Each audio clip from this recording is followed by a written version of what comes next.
হযরত ওমর রাদিয়াল্লাহু তাআলা আনহুকে দেখে আল্লাহ নবী সেটাই কথা বললেন। তাহলে এই হাদিস থেকে প্রমাণ পাওয়া যায় ঈদের দিনে ইসলামী কাজ করাটা জায়েজ আছে, হারাম নয়, হালাল আছে, জায়েজ আছে। তবে আজকালকে আমরা যেটা করি ডিজে বাজাই, আজকালকে আমরা করে কি ইসলামী গান নয়, ইসলামিক কাজ নয়, ইসলামের বাইরে যে কোনো জিনিস কাজ আমরা করি এটা বিলকুল হারাম। আল্লাহ তাবারক ওয়া তাআলা নবী আকায়ে দো জাহান তাজদার মদনী আহমদ মুস্তাফা মুহাম্মদ রাসূলুল্লাহ সাল্লাল্লাহু আলাইহি ওয়াসাল্লাম এই সমস্ত জিনিস করতে নিষেধ করেছেন, বাধা করেছেন।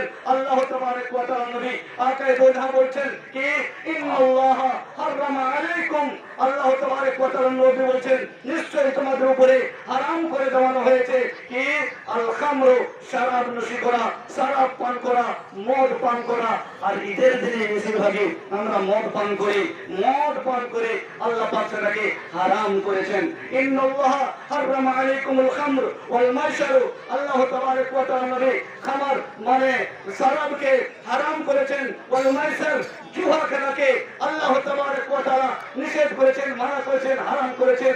নবী পাক সাল্লাল্লাহু আলাইহি ওয়াসাল্লাম সেটাকে নিষেধ করেছেন এবং মানা করে দিয়েছেন। ওয়াল কুবাতা, ওয়াল কুবাতা, কুবাতার মানে হলো কি গান বাজনা করা, নোবেল নাটক করা, গান বাজনা করা আল্লাহ তাবারক ওয়া তাআলা নবী নিষেধ করেছেন। এটা হাদিস আবু দাউদ শরীফের ইমাম আলবানী রাহমাতুল্লাহ আলাইহি হাদিসটাকে সহিহ বলেছেন।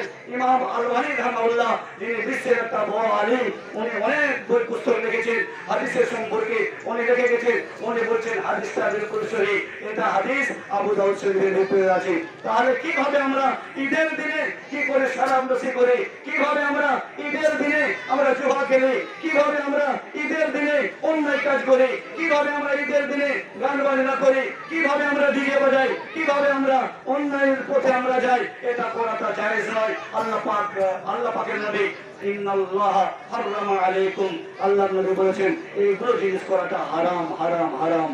তাহলে বোঝা যায় যেটা হাদিস আছে সেই হাদিসের উপরে আমাদেরকে ফলো করতে হবে, হাদিসের উপরে আমাদেরকে কাজটা করতে হবে।